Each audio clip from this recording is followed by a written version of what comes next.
Hello, welcome back to my channel. So yesterday, Michael over at his channel, Michael Romeo Talks Books, read chapter 1 of A Christmas Carol for the Read Aloud series that we are doing jointly on both of our channels. And so today I will be continuing right along with chapter 2, the first of the three spirits. I'm going to be reading it off of my Kindle instead of off of my computer screen because my Kindle application on my laptop is shorting out and not working. So I'm just going to be reading it off of my Paperwhite. So if I'm sort of looking down at a weird angle, that is why. So without further ado, here is Stave 2, the first of the three spirits. When Scrooge awoke, it was so dark that looking out of bed, he could scarcely distinguish the transparent window from the opaque walls of his chamber. He was endeavoring to pierce the darkness with his ferret eyes when the chimes of a neighboring church struck the 4 quarters. So he listened for the hour. To his great astonishment, the heavy bell went on from 6 to 7, and from 7 to 8, and regularly up to 12, then stopped. 12. It was past 2 when he went to bed. The clock was wrong. An icicle must have got into the works. 12. He touched the spring of his repeater to correct this most preposterous clock. Its rapid little pulse beat 12 and stopped. "Why, it isn't possible," said Scrooge, "that I can have slept through a whole day and far into another night. It isn't possible that anything has happened to the sun, and this is 12 at noon." The idea being an alarming one, he scrambled out of bed and groped his way to the window. He was obliged to rub the frost off with the sleeve of his dressing gown before he could see anything, and could see very little then. All he could make out was that it was still very foggy and extremely cold, and that there was no noise of people running to and fro and making a great stir, as there unquestionably would have been if night had beaten off bright day and taken possession of the world. This was a great relief because, 3 days after sight of this first of exchange, paid to Mr. Ebenezer Scrooge on his order, and so forth, would have become a mere United States security if there were no days to count by. Scrooge went to bed again, and thought and thought, and thought it over, and could make nothing of it. The more he thought, the more perplexed he was, and the more he endeavored not to think, the more he thought. Marley's ghost bothered him exceedingly. Every time he resolved within himself, after mature inquiry, that it was all a dream, his mind flew back again like a strong spring released to its first position, and presented the same problem to be worked all through. Was it a dream or not? Scrooge lay in this state until the chime had gone 3 quarters more, when he remembered, on a sudden, that the ghost had warned him of a visitation when the bell tolled 1. He resolved to lie awake until the hour was past, and, considering that he could no more go to sleep than go to heaven, this was, perhaps, the wisest resolution in his power. The quarter was so long that he was more than once convinced he must have sunk into a doze unconsciously and missed the clock. At length it broke upon his listening ear. Ding, dong. "A quarter past," said Scrooge, counting. "Ding, dong." "Half-past," said Scrooge. "Ding, dong." "A quarter to it," said Scrooge. "Ding, dong." "The hour itself," said Scrooge triumphantly, "and nothing else." He spoke before the hour bell sounded, which it now did with a deep, dull, hollow, melancholy 1. Light flashed up in the room upon the instant, and the curtains of his bed were drawn. The curtains of his bed were drawn aside, I tell you, by a hand. Not the curtains at his feet, nor the curtains at his back, but those to which his face was addressed. The curtains of his bed were drawn aside, and Scrooge, starting up into a half-recumbent attitude, found himself face to face with the unearthly visitor who drew them, as close to it as I am now to you, and I am standing in the spirit at your elbow. It was a strange figure, like a child, yet not so like a child as like an old man, viewed through some supernatural medium, which gave him the appearance of having receded from the view, and being diminished to a child's proportions. Its hair, which hung about its neck and down its back, was white as if with age, and yet the face had not a wrinkle in it, and the tenderness bloom was on the skin. The arms were very long and muscular, the hands the same, as if its hold were of uncommon strength. Its legs and feet, most delicately formed, were, like those upper members, bare. It wore a tunic of the purest white, and round its waist was bound a lustrous belt, and sheen of which was beautiful. It held a branch of fresh green holly in its hand, and, in a singular contradiction of that wintry emblem, had its dress trimmed with summer flowers. But the strangest thing about it was, that from the crown of its head there sprung a bright, clear jet of light, by which all that was visible, and which was doubtless the occasion of its using, in its duller moments, a great extinguisher for a cap, which it now held under its arm. Even this, though, when Scrooge looked at it with increasing steadiness, was not its strangest quality, for as its belt sparkled and glittered, now in one part, and now in another, and what was light one instant, at another time was dark, so the figure itself fluctuated in its distinctness, being now a thing with one arm, now with one leg, now with 20 legs, now a pair of legs without a head, now a head without a body, of which dissolving parts no outline would be visible in the dense gloom wherein they melted away, and in the very wonder of this, it would be itself again distinct and clear as ever. "Are you the spirit, sir, whose coming was foretold to me?" asked Scrooge. "I am." The voice was soft and gentle, singularly low, as if instead of being so close beside him, it were at a distance. "Who and what are you?" Scrooge demanded. "I am the ghost of Christmas past." "Long past?" inquired Scrooge, observant of its dwarfish stature. "No, your past." Perhaps Scrooge could not have told anybody why, if anybody could have asked him, but he had a special desire to see the spirit in his cap, and begged him to be covered. "What!" exclaimed the ghost, "would you so soon put out with worldly hands the light I give? Is it not enough that you are one of those whose passions made this cap, and forced me through whole trains of years to wear it low upon my brow?" Scrooge reverently disclaimed all intention to offend or any knowledge of having wilfully bonneted the spirit at any period in his life. He then made bold to inquire what business brought him there. "Your welfare," said the ghost. Scrooge expressed himself much obliged, but could not help thinking that a night of unbroken rest would have been more conducive to that end. The spirit must have heard him thinking, for it said immediately, "Your reclamation, then, take heed." It put out its strong hand as it spoke, and clasped him gently by the arm. "Rise, and walk with me." It would have been in vain for Scrooge to plead that the weather and the hour were not adapted to pedestrian purposes, that bed was warm, and the thermometer a long way below freezing, that he was clad but lightly in his slippers, dressing gown, and nightcap, and that he had a cold upon him at that time. The grasp, though gentle as a woman's hand, was not to be resisted. He rose, but finding that the spirit made towards the window, clasped his robe in supplication. "I am mortal," Scrooge remonstrated, "and liable to fall." "Bear but a touch of my hand there," said the spirit, laying it upon his heart, "and you shall be upheld in more than this." As the words were spoken, they passed through the wall, and stood upon an open country road, with fields on either hand. The city had entirely vanished. Not a vestige of it was to be seen. The darkness and the mist had vanished with it, for it was a clear, cold winter day, with snow upon the ground. "Good heaven," said Scrooge, clasping his hands together as he looked about him. "I was bred in this place. I was a boy here." The spirit gazed upon him mildly. Its gentle touch, though it had been light and instantaneous, appeared still present to the old man's sense of feeling. He was conscious of 1,000 odors floating in the air, each one connected with 1,000 thoughts and hopes and joys and cares long, long forgotten. "Your lip is trembling," said the ghost. "And what is that upon your cheek?"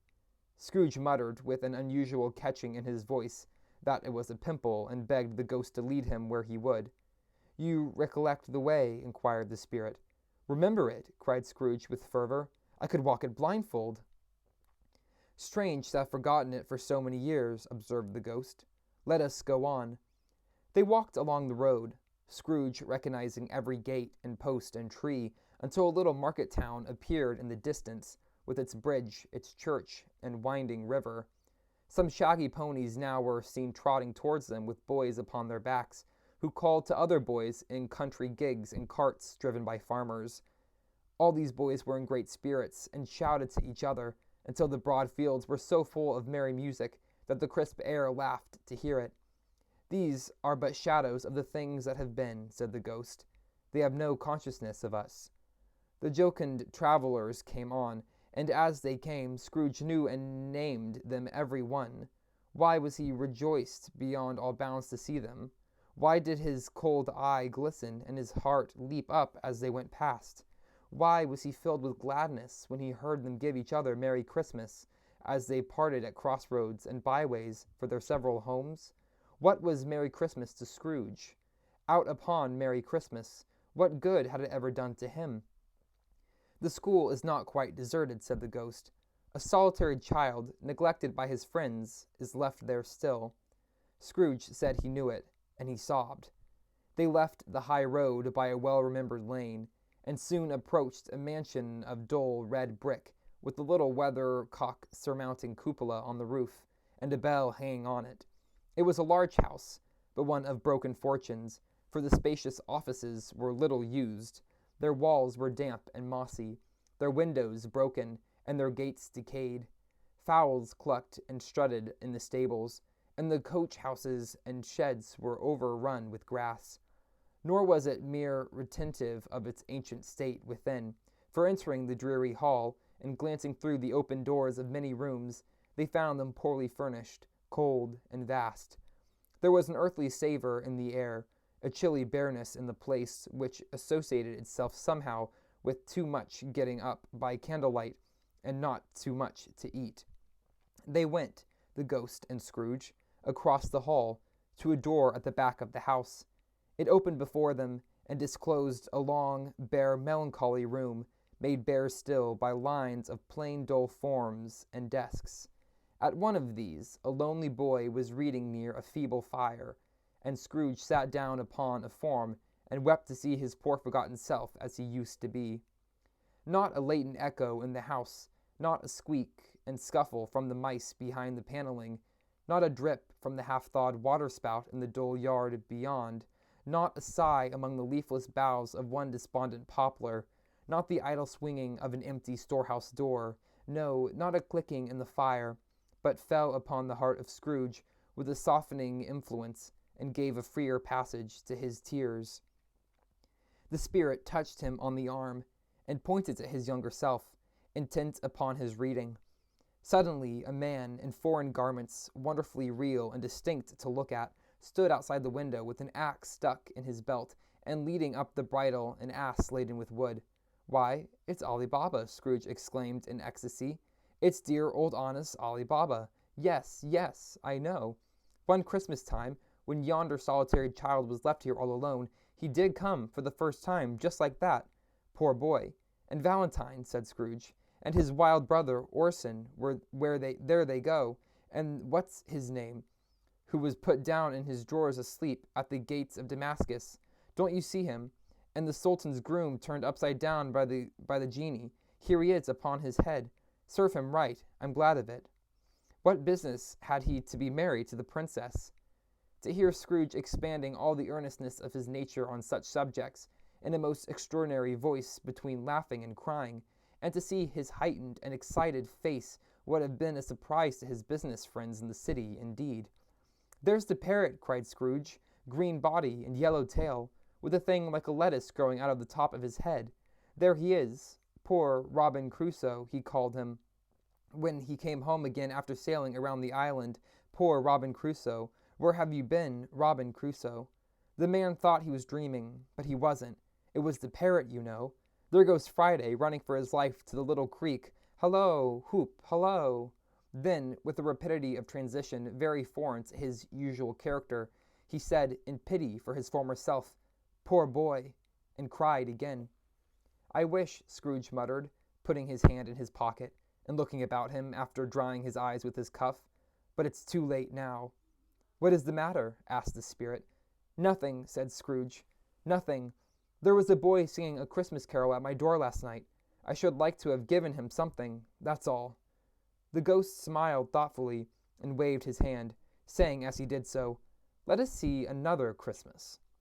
Scrooge's former self grew larger at the words, and the room became a little darker and more dirty. The panels shrunk, the windows cracked, fragments of plaster fell out of the ceiling, and the naked lathes were shown instead. But how all this was brought about, Scrooge knew no more than you do. He only knew that it was quite correct, that everything had happened so that there he was, alone again, when all the other boys had gone home for the jolly holidays. He was not reading now, but walking up and down despairingly. Scrooge looked at the ghost, and with a mournful shaking of his head, glanced anxiously towards the door. It opened, and a little girl much younger than the boy came darting in, and putting her arms about his neck, and often kissing him, addressed him as her dear, dear brother. "I have come to bring you home, dear brother," said the child, clapping her tiny hands and bending down to laugh. "To bring you home, home, home." "Home, little Fan," returned the boy. "Yes," said the child, brimming of glee. "Home for good and all, home forever and ever. Father is so much kinder than he used to be, that home's like heaven. He spoke so gently to me one dear night when I was going to bed, that I was not afraid to ask him once more if you might come home, and he said, yes, you should, and sent me in a coach to bring you. And you're to be a man," said the child, opening her eyes, "and are never to come back here. But first, we're to be together all the Christmas long, and have the merriest time in all the world." "You are quite a woman, little Fan," exclaimed the boy. She clapped her hands and laughed, and tried to touch his head, but being too little, laughed again, and stood on tiptoe to embrace him. Then she began to drag him, in her childish eagerness, towards the door, and he, nothing loath to go, accompanied her. A terrible voice in the hall cried, "Bring down Master Scrooge's box there!" And in the hall appeared the schoolmaster himself, who glared on Master Scrooge with a ferocious condescension, and threw him into a dreadful state of mind by shaking hands with him. He then conveyed him and his sister into the verest old well of a shivering post-parlor that ever was seen, where the maps upon the wall and the celestial and terrestrial globes in the windows were waxy with cold. Here he produced a decanter of curiously light wine and a block of curiously heavy cake, and administered installments of those dainties to the young people, at the same time sending out a mirage servant to offer a glass of something to the postboy, who answered that he thanked the gentleman, but if it was the same tap as he had tasted before, he had rather not. Master Scrooge's trunk being by this time tied on the top of the chaise, the children bade the schoolmaster good-bye right willingly, and getting into it, drove gaily down the garden sweep, and the quick wheels dashing the hoar frost and snow from off the dark leaves of the evergreens like spray. "Always a delicate creature whom a breath might have withered," said the ghost, "but she had a large heart." "So she had," cried Scrooge. "You're right. I will not gainsay it, spirit, God forbid." "She died a woman," said the ghost, "and had, as I think, children." "One child," Scrooge returned. "True," said the ghost, "your nephew." Scrooge seemed uneasy in his mind, and answered briefly, "Yes." Although they had but that moment left the school behind them, they were now in the busy thoroughfares of a city, where shadowy passengers passed and repassed, where shadowy carts and coaches battle for the way, and all the strife and tumult of a real city were. It was made plain enough by the dressing of the shops that here too was Christmas time again, but it was evening, and the streets were lighted up. The ghost stopped at a certain warehouse door, and asked Scrooge if he knew it. "Know it?" said Scrooge. "I was apprenticed here." They went in, at sight of an old gentleman in a Welsh wig, sitting behind such a high desk that it had to be 2 inches taller than he that it must have been 2 inches taller, he must have knocked his head against the ceiling. Scrooge cried in great excitement, "Why, it's old Fezziwig! Bless his heart, it's Fezziwig alive again!" Old Fezziwig laid down his pen and looked up at the clock, which pointed to the hour of 7. He rubbed his hands, adjusted his capacious waistcoat, laughed all over himself, from his shoes to his organ of benevolence, and called out in a comfortable, oily, rich, fat, jovial voice, "Oh, yo, there, Ebenezer, Dick!" Scrooge, former self, now grown a young man, came briskly in, accompanied by his fellow Pretence. "Dick Wilkins, to be sure," said Scrooge to the ghost, Bless me, yes, there he is. He was very much attached to me, was Dick. Poor Dick. Dear, dear. Yo-ho, my boys, said Fezziwig. No more work tonight. Christmas Eve, Dick. Christmas, Ebenezer. Let's have the shutters up, cried old Fezziwig with a sharp clap of his hands, before a man can say Jack Robinson. You wouldn't believe how those two fellows went at it.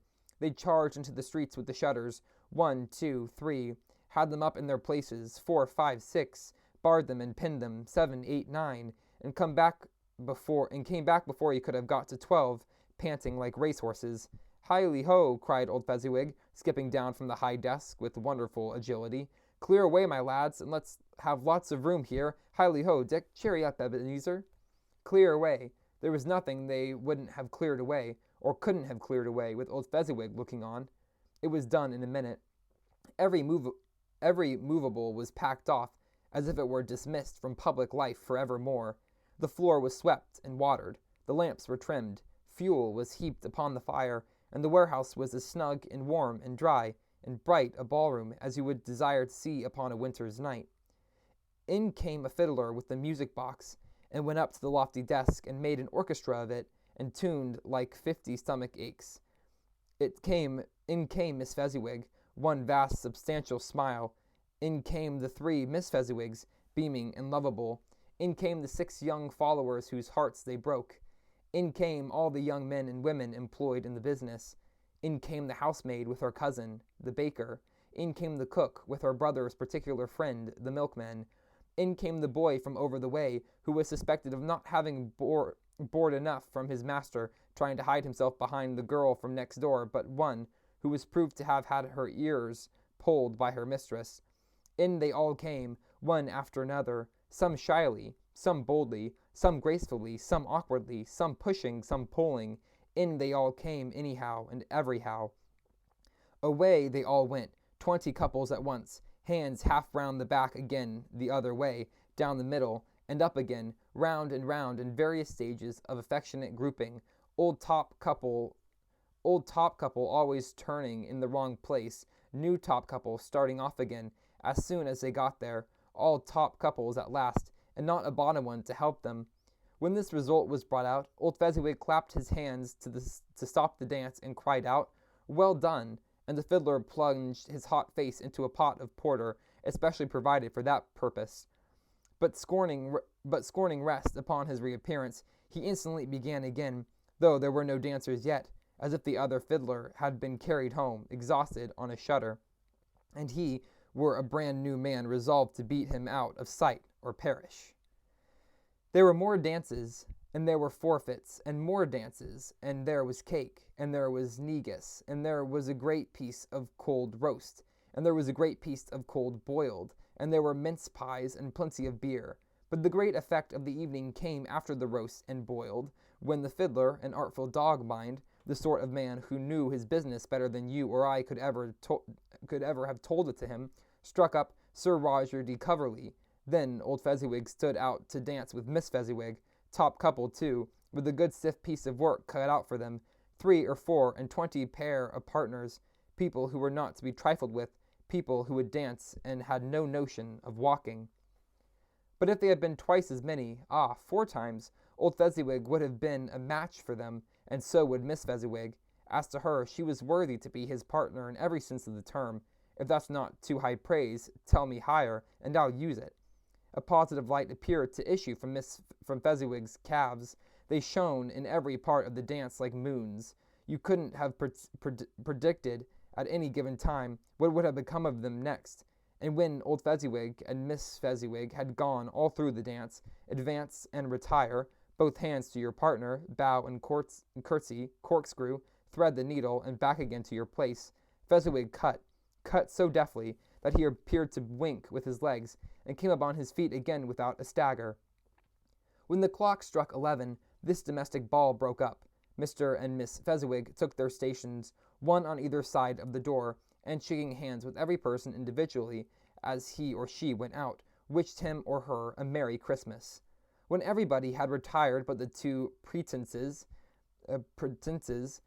they did the same to them, and thus the cheerful voices died away, and the lads were left to their beds, which were under a counter in the back shop. During the whole of this time, Scrooge had acted like a man out of his wits. His heart and soul were in the scene, and with his former self.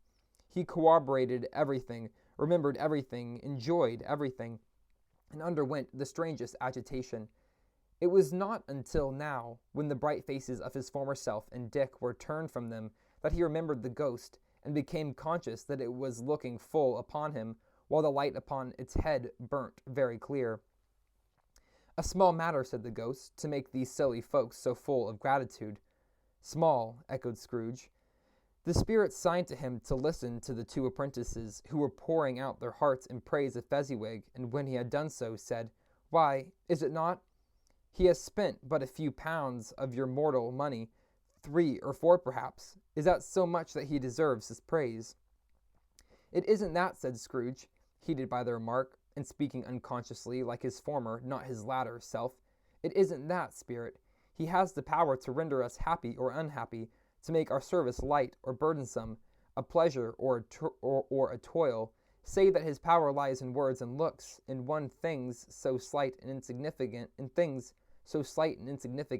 that it is impossible to add and count them up. What then? The happiness he gives is quite as great as if it costs a fortune." He felt the spirit's glance, and stopped. "What is the matter?" asked the ghost. "Nothing in particular," said Scrooge. "Something, I think," the ghost insisted. "No," said Scrooge. "No. I should like to be able to say a word or two to my clerk just now, that's all." His former self turned down the lamps as he gave utterance to the wish, and Scrooge and the ghost again stood side by side in the open air. "My time grows short," observed the spirit. "Quick." This was not addressed to Scrooge, or to anyone whom he could see, but it produced an immediate effect, for again Scrooge saw himself. He was older now, a man in the prime of his life. His face had not the harsh and rigid lines of later years, but it had begun to wear the signs of care and avarice. There was an eager, greedy, restless motion in the eyes, which showed the passion that had taken root, and where the shadow of the growing tree would fall. He was not alone, but sat by the side of a fair young girl in a mourning dress, in whose eyes there were tears, which sparkled in the light that shone out of the ghost of Christmas past. "It matters little," she said softly, "to you, very little. Another idol has displaced me, and if it can cheer and comfort you in time to come, as I would have tried to do, I have no just cause to grieve." "What idol has displaced you?" he rejoined. "A golden one." "This is the ever-handed dealing of the world," he said. "There is nothing on which it is so hard as poverty, and there is nothing it professes to condemn with such severity as the pursuit of wealth." "You fear the world too much," she answered gently. "All your other hopes have merged into the hope of being beyond the chance of its sordid reproach. I have seen your nobler aspirations fall off one by one, until the master passion, gain, engrosses you, have I not?" "What then?" he retorted. "Even if I have grown so much wiser, what then? I am not changed towards you." She shook her head. "Am I? Our contract is an old one. It was made when we were both poor and content to be so, until, in good reason, we could improve our worldly fortune by our patient industry. You are changed. When it was made, you were another man." "I was a boy," he said impatiently. "Your own feelings tells you that you were not what you are," she returned. "I am. That which promised happiness when we were one in heart is fraught with misery now that we are two. How often and how keenly I have thought of this, I will not say. It is enough that I have thought of it and can release you." "Have I ever sought release? In words? No, never." "In what then?" "In a changed nature, in an altered spirit, in another atmosphere of life, another hope as its great end, and everything that made me love of any worth or value, in your sight." "If this had ever been between us," said the girl, looking mildly but with steadiness upon him, "tell me, would you seek me out and try to win me now?" "Ah, no." He seemed to yield to the justice of this supposition in spite of himself, but he said with a struggle, "You think not?" "I would gladly think otherwise if I could," she answered. "Heaven knows. When I have learned a truth like this, I know how strong and irresistible it must be. But if you were free today, tomorrow, yesterday, can even I believe that you would choose a dowerless girl? You who, in your very confidence with her, weigh everything by gain, or choosing her, if for a moment you were false enough to your one guiding principle to do so, do I not know that your repentance and regret would surely follow? I do, and I release you, with a full heart for the love of him you once were. He was about to speak, but her head turned from him. She resumed, You may. The memory of what is past half makes me hope you will have pain in this, a very, very brief time, and you will dismiss the recollection of it gladly as an unprofitable dream from which it happened well that you awoke. May you be happy in the life you have chosen. She left him, and they parted. Spirit, said Scrooge, show me no more. Conduct me home. Why do you delight to torture me? One shadow more, exclaimed the ghost. No more, cried Scrooge, no more. I don't wish to see it. Show me no more. But the relentless ghost pinioned him in both his arms and forced him to observe what happened next. They were in another scene and place, a room, not very large or handsome, but full of comfort. Near to the winter fire sat a beautiful young girl, so like the last that Scrooge believed it was the same, until he saw her, now a comely matron, sitting opposite her daughter. The noise in this room was perfectly tumultuous, for there were more children there than Scrooge in his agitated state of mind could count, and unlike the celebrated herd in the poem, they were not 40 children conducting themselves like one, but every child was conducting itself like 40. The consequences were uproarious beyond belief, but no one seemed to care. On the contrary, the mother and daughter laughed heartily, and enjoyed it very much, and the latter, soon beginning to mingle in the sports, got pillaged by the young brigands most ruthlessly. What would I have given to one of them? Thought, though I never could have been so rude. No, no, I wouldn't for the wealth of all the world have crushed that braided hair and torn it down, and for that precious little shoe, I wouldn't have plucked it off, God bless my soul, to save my life. As to measuring her waist in sport, as they did, bold young brood, I couldn't have done it. I should have expected my arm to have grown round it for a punishment, and never come straight again. And yet I should have dearly liked, I own, to have touched her lips, to have questioned her, that she would have opened them, to have looked upon the lashes of her downcast eyes, and never raised a blush, to have let loose waves of hair, an inch of which would be a keepsake beyond price. In short, I should have liked, I do confess, to have had the lightest license of a child, and yet to have been man enough to know its value. But now a knocking at the door was heard, and such a rush immediately ensued, that she was laughing, face and plundered dress was borne towards it in the center of a flushed and boisterous group, just in time to greet the father, who came home attended by a man laden with Christmas toys and presents. Then the shouting and the struggling, and the onslaught that was made into the defenseless porter, the scalding man with chairs, the scaling him with chairs for ladders, to dive into his pockets, to spoil him of brown paper parcels, hung on tight by his cravat, hung around his neck, pommel his back, and kick his legs in irrepressible affection. The shouts of wonder and delight, development of every package was received. The terrible announcement that the baby had been taken in an act of putting a doll's frying pan into his mouth, and was more than suspect of having swallowed a fictitious turkey glued on a wooden platter. The immense relief of finding this a false alarm, the joy, the gratitude, the ecstasy, they were all indescribably alike. It is enough that by degrees the children and their emotions got out of the parlor, and by one stair at a time, up to the top of the house, where they went to bed, and so subsided. And now Scrooge looked on more attentively than ever, when the master of the house, having his daughter leaning fondly on him, sat down with her and her mother at his own fireside, and when he thought that such another creature, quite as graceful and as full of promise, might have called him father, and been a springtime in the haggard winter of his life, his sight grew very dim indeed. Belle, said the husband, turning to his wife with a smile, I saw an old friend of yours this afternoon. Who was it? Guess. How can I, Tut? Don't I know, she added in the same breath, laughing as he laughed. Mr. Scrooge. Mr. Scrooge it was. I passed his office window, and as it was not shut up, and he had a candle inside, I could scarcely help seeing him. His partner lies upon the point of death, I hear, and there he sat alone, quite alone in the world, I do believe. "Spirit," said Scrooge, in a broken voice, "remove me from this place." "I told you these were shadows of the things that have been," said the ghost. "That they are what they are, do not blame me."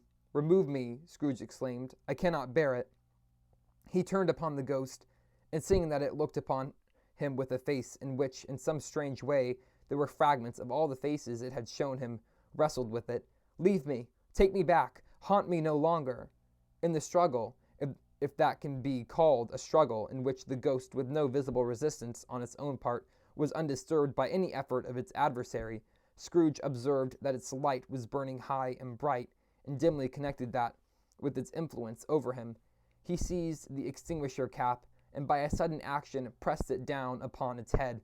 The spirit dropped beneath it, so that the extinguisher covered its whole form, but though Scrooge pressed it down with all his force, he could not hide the light, which streamed from under it in an unbroken flood upon the ground.